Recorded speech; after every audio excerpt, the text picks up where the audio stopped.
Hello everyone, this is Dr. Vamshi Krishna Reddy. I'm a consultant orthopedic surgeon at Yeshoda Hospital, Somajiguda.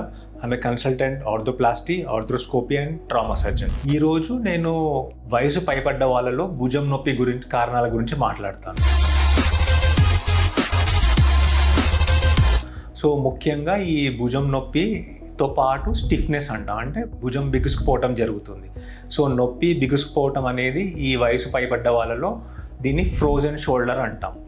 Frozen shoulder అనగా ఈ భుజం ఒక కీలు చిన్నగా అవటం స్టార్ట్ అవుతుంది. సో దాంతో భుజం పైకి ఎత్తటంలో ఇబ్బంది రావటం, పడుకున్నప్పుడు ఆ భుజం పడుకోకపోవటం లాంటి ఇబ్బందులు జరుగుతాయి. సో ప్రైమరీగా ఈ పేషెంట్ మన దగ్గరికి వచ్చేటప్పుడు వీళ్ళు భుజం నొప్పితో పాటు ఆ స్టిఫ్నెస్ గురించి మనకి కంప్లైంట్ చేస్తారు.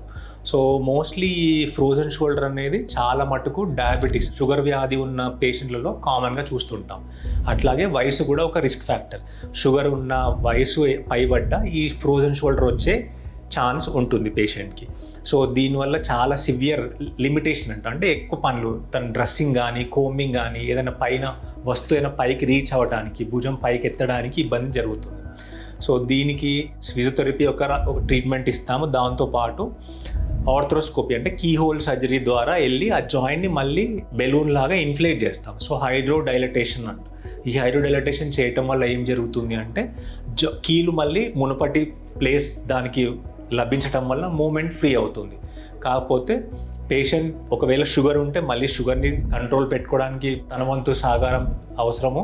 అలాగే కంటిన్యూస్గా ఫిజియోథెరపీ చేసుకుంటూ ఉంటే ఈ బాధ నుంచి విముక్తి కలుగుతుంది. ధన్యవాదాలు.